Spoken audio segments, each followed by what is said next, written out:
नमस्कार दोस्तों, आप सभी का हमारे इस YouTube चैनल में स्वागत है। दोस्तों, झारखंड लोक सेवा आयोग ने एक विज्ञापन निकाली है, नोटिफिकेशन निकाली है। और ये विज्ञापन क्या है, किस चीज़ के लिए निकाली गई है, तो चलिए हम लोग विस्तार से बात करते हैं, समझते हैं। दोस्तों देखिए, विज्ञापन संख्या की बात करें तो विज्ञापन संख्या है 5/2023। विज्ञापन संख्या 5/2023 और इसमें ऑनलाइन आवेदन मांगा गया है, जो कि अंतिम तिथि है 8/5/2023। 8/5/2023 जो है वो अंतिम तिथि है अप्लाई करने का। और कब से ऑनलाइन फॉर्म भरना शुरू होगा ये भी हम लोग समझेंगे। तो सबसे पहले हम लोग समझते हैं दोस्तों कि किस पोस्ट के लिए ये नोटिफिकेशन निकाली गई है। तो आप यहाँ पर देख ही सकते हैं, प्राचार्य पोस्ट। प्राचार्य के पद पर आपको नियुक्ति मिल सकती है, सीधी बहाली हो सकती है यदि आपका एलिजिबिलिटी है, आपने अगर योग्यता अर्जन करके रखे हुए हैं तो आपको ये मौका ज़रूर मिलेगा दोस्तों। तो चलिए बने रहे मेरे इस यूट्यूब चैनल के साथ। यदि आप पहली बार देख रहे हैं दोस्तों, यदि आप पहली बार देख रहे हैं तो प्लीज़ यार सपोर्ट कर दीजिएगा, एक सब्सक्राइब कर दीजिएगा ताकि नोटिफिकेशन आपको पहले मिल जाए जब मैं वीडियो अपलोड करूंगा। और आप सभी को बहुत बहुत धन्यवाद जो पहले से ही मेरे इस चैनल से जुड़े हुए हैं। प्लीज़ यार आप लोग भी सपोर्ट कर ही दीजिएगा। ये बोलना पड़ता है क्योंकि नया चैनल है तो ग्रोथ तो चाहिए ही, और इसीलिए मैं वीडियो बना ही रहा हूँ, मेहनत कर ही रहा हूँ, जगह जगह से नोटिफिकेशन देखता ही रहता हूँ आप सभी के लिए। तो चलिए आगे बढ़ते हैं, ज़्यादा बात ना करते हुए। देखिए, प्राचार्य जो पोस्ट है वो टोटल पोस्ट की बात करें तो 39 है, टोटल 39 पोस्ट है। और इसके लिए क्राइटेरिया की बात करें, देखिए आपके पास अनुभव होना चाहिए पीजीटी टीचर के रूप में। अनुभव की बात करें तो कम से कम 8 वर्षों का अनुभव होना चाहिए पीजीटी टीचर के रूप में, तभी आप इस फॉर्म को भर सकते हैं दोस्तों। और सरकार जो है वो टोटल बात करें राज्य में 59 राजकीयकृत बालक एवं बालिका +2 विद्यालयों में प्राचार्य के पद पर ये सीधी नियुक्ति करने जा रही है दोस्तों। ठीक है, राज्य के 59 राजकीय या फिर राजकीयकृत बालक बालिका +2 विद्यालय में ये पोस्ट निकली है। और अगर आप एलिजिबिलिटी रखते हैं तो भर जरूर दीजिएगा। सभी के सपना रहता है कि प्रमोशन मिले, तो सीधा प्रमोशन इस तरह से अपने स्तर से तो होता ही है ना। आप जिस भी विभाग से जुड़े हुए हो, शिक्षण विभाग से ही जुड़े हैं तो प्रमोशन होता ही है, वो तो अलग बात है। लेकिन यहाँ सीधी बहाली आपको मिलेगी अगर आपने क्राइटेरिया अर्जित करके रखी हुई है, 8 साल से अधिक हो गया या फिर मिनिमम आपका 8 साल अनुभव हो गया है शिक्षण क्षेत्र में। तो चलिए बात करते हैं क्या है वेतनमान। वेतनमान की बात करें तो पे स्केल है 15,600 से 39,100 और ग्रेड पे की बात करें 7,600 है दोस्तों। पद है अस्थाई, परमानेंट ये जॉब है, सरकारी जॉब है तो परमानेंट ही है। परीक्षामान अवधि है 2 वर्ष। ठीक है, तो परीक्षामान अवधि जो है वो 2 वर्ष का है। और क्या क्या क्राइटेरिया साथ ही साथ दिया हुआ आप सभी जानते ही हैं, है ना। आप पीजीटी टीचर कब बनेंगे, जब आपके पास बीएड होगा, है ना, बीएड हुआ होगा तभी तो आप पीजीटी टीचर बने हैं, पीजी किए हैं तभी तो बने हैं। तो वही सब बातें लिखी हुई है अथवा दे करके, तो आप यहाँ पर डिटेल से समझ सकते हैं। पूरा पढ़ेंगे तो दोस्तों तो समय बहुत ज़्यादा निकल जाएगा। अथवा दिया हुआ है, जहाँ जहाँ मेन पॉइंट्स है तो उसी पॉइंट्स को हम लोग हाईलाइट करने वाले हैं। तो यहाँ पर देखिए अनुभव की बात करें, पॉइंट 6 में देखो अनुभव। केंद्र सरकार अथवा राज्य सरकार द्वारा मान्यता प्राप्त +2 विद्यालयों में नियुक्ति वाले विषय में न्यूनतम 8 वर्षों का अनुभव होना चाहिए स्नातकोत्तर शिक्षक के रूप में, यानी पीजीटी टीचर के रूप में अगर आपने +2 विद्यालय में आपका जॉब हो चुका है ना, और आपको अनुभव हो गया मिनिमम 8 साल का कार्य करते हुए, तो आप इस फॉर्म को भर सकते हैं प्राचार्य के पद के लिए।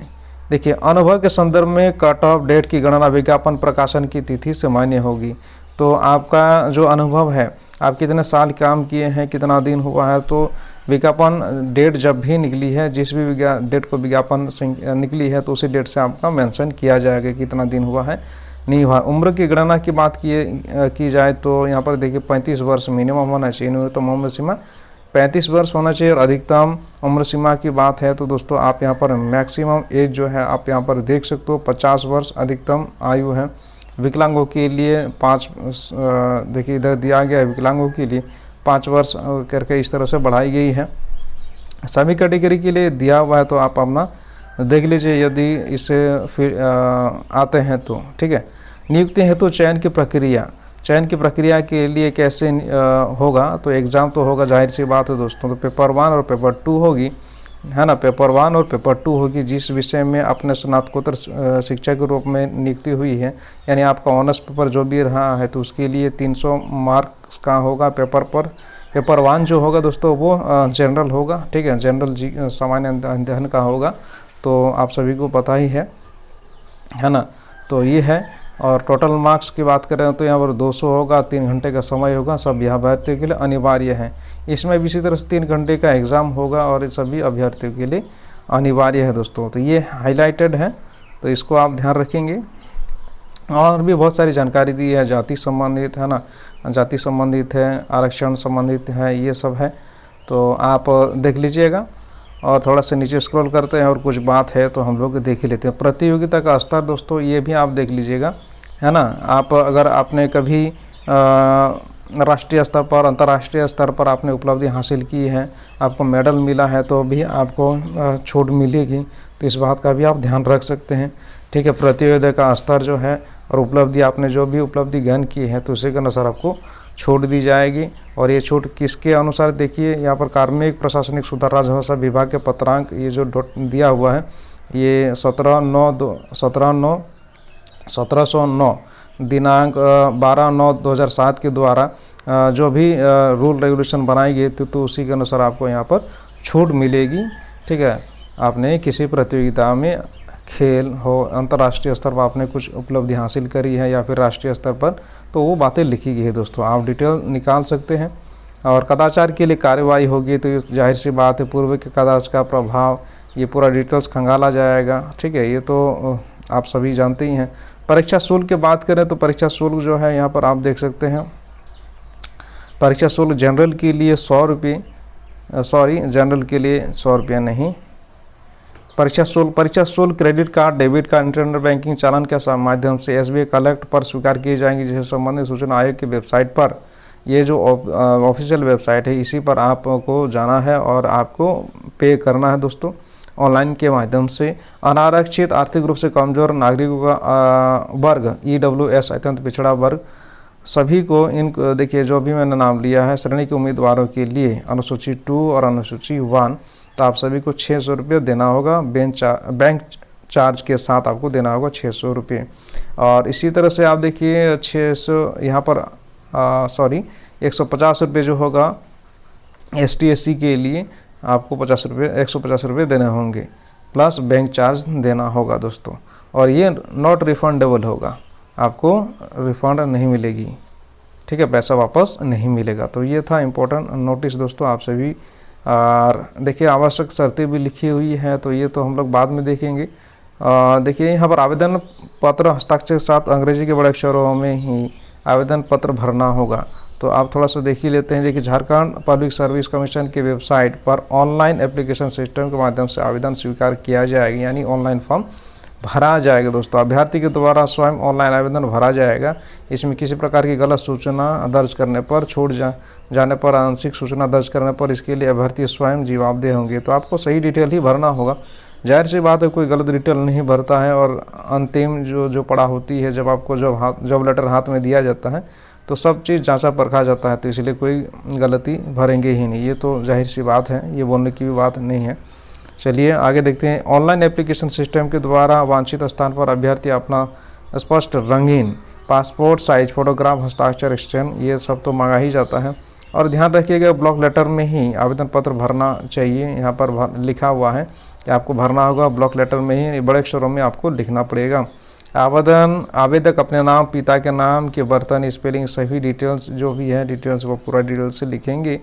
और email ID, mobile number, user ID आपको पूरा सही से रखना होगा, है ना। पासवर्ड आपको मिलेगा या फिर आप बनाएंगे पासवर्ड जो भी है, तो ये पूरा डिटेल्स अपने पास रखना होगा दोस्तों, ठीक है। तो इतना ही जानकारी दी गई है। और किसी भी प्रकार की यदि कोई दिक्कत होती है तो ये ऑनलाइन हेल्पलाइन नंबर जो है ये दिया हुआ है ना। तो इस नंबर पर भी आप हेल्प ले सकते हैं। चलिए थोड़ा सा स्क्रॉल करते हैं, टाइमिंग दिया हुआ है। अंतिम तिथि देखिए, अंतिम तिथि आवेदक ऑनलाइन एप्लीकेशन सिस्टम के माध्यम से 5/4/2023 से 8/5/2023 2023 तक अपराह्न 11:45 तक ऑनलाइन आवेदन कर सकते हैं। यानी 5 अप्रैल से जो फॉर्म भरना है दोस्तों वो शुरू हो रहा है और 8/5/2023 तक आप फॉर्म भर सकते हैं। तो जितना जल्दी हो सके आप शुरू में ही फॉर्म भर दीजिएगा। दिनांक 8/5/2023 के बाद दिनांक 11/5/11:45 बजे तक लिंक मात्र परीक्षा शुल्क जमा करने के लिए उपलब्ध रहेगा।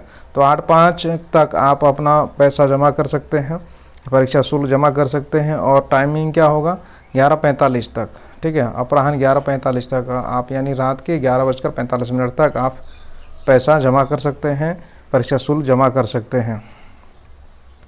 आवेदक आवेदन और वांछित प्रमाण पत्र की हार्ड कॉपी निबंधित डाक स्पीड पोस्ट द्वारा आयोग के कार्यालय में 26/5/2023 अपराह्न 5 बजे तक जमा करना सुनिश्चित करेंगे।